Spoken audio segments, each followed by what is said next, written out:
एक बार मेरे गांव के सरपंच मेरे घर आकर बोलते हैं कि मेरे गोदाम से मेरे गेहूं की बोरियां लानी है, तो मैं अपने ट्रक को लेकर चलता हूं सरपंच जी के गोदाम की तरफ। और सरपंच जी बोलते हैं कि तुम चलो, मैं तुम्हारे पीछे पीछे आता हूं और तुमसे पहले पहुंचकर मज़दूरों को भी बुला लूँगा बोरी लोड करवाने के लिए। तो मैं अपना ट्रक लेकर निकल जाता हूँ सरपंच जी की गोदाम की तरफ।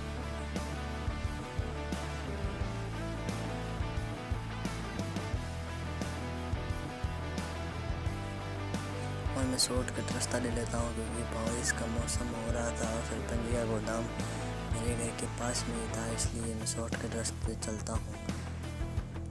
मैं सरपंच जी के गोदाम की तरफ पहुँचकर बोरियां लोड करवा देते सरपंच जी और बोलते हैं कि तुम मेरे घर को जानते हो तो मेरे घर तक चलो।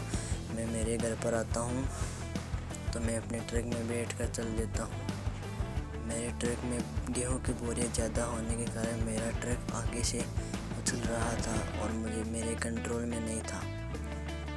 एक बार तो एक घर से गिरते गिरते रह गया, फिर भी मैंने बचा लिया कैसे जैसे कर।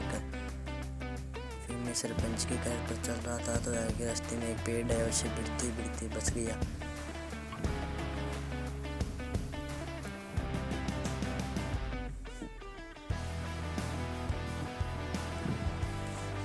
और जब मैं सरपंच जी के घर के पास आता हूँ तो हमारा ट्रक पता नहीं कैसे पलटी का कर गिर जाता है।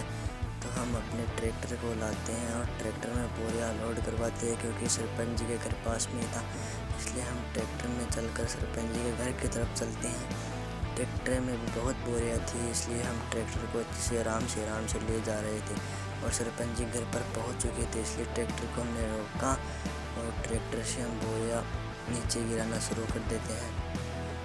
तब तक सरपंच जी अपने घर पर आ जाएंगे।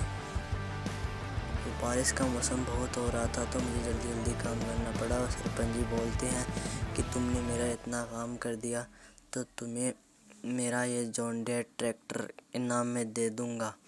और मैं अपना ट्रैक्टर सोनालिका 60 लेकर अपने घर की तरफ निकल जाता हूँ। लाइक एंड सब्सक्राइब ज़रूर करना। इतने